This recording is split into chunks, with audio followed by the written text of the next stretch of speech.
White Europeans settled in Kenya around the 15th century, pushing the native people into smaller and smaller reserves, while they took their land for settlements, farms, and railroads. During the Mau Mau Rebellion from 1952 to 1960, the native people tried to rebel and drive the white people out of Kenya, but the rebels were defeated, leaving the death toll at over 13,500 Africans and just over 100 Europeans.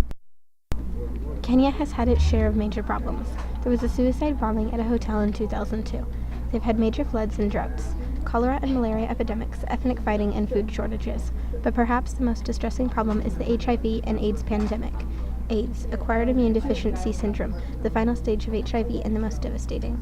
Not only does AIDS affect people personally, but the stigma of having AIDS can stop governments from taking action and stop people from testing, treatment, and care.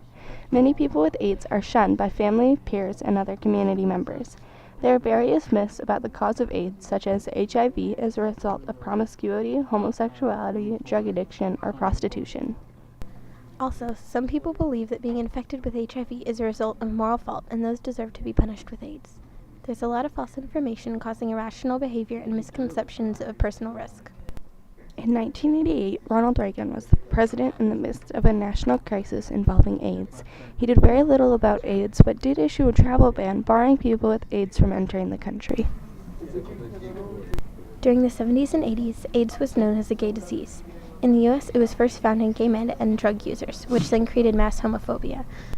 At the end of 2007, the CDC estimates that 1,200,000 people were living with AIDS, and 1/5 don't even know it. The CDC also estimated that 3,792 children under the age of 13 were living with AIDS. In Kenya, in 2003, there was an estimated 150,000 people dead because of AIDS, but the number of deaths in one day had dropped from 700 people to 300. There was also 650,000 children orphaned due to AIDS. That is why Vickie Winkler is working in Kenya to help women and children with AIDS. Vickie Winkler started working with people that have AIDS in Kenya in 2000. After seeing how AIDS has hurt the society and the people in it so brutally, she decided to try and empower the population of Africa to survive the HIV and AIDS pandemic. Included in the HART staff are the 8 Kenyan project workers and the 10 Kenyan lodge staff. All Americans, including Vickie, serve as volunteers and raise their own support.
With this project, we learned that the stigma of AIDS is a curse that could be fixed with just one person, like Vickie, wanting to change something bigger than themselves. So this project has taught us not to give in to stigma, but to form our own opinions and care for others in their time of need.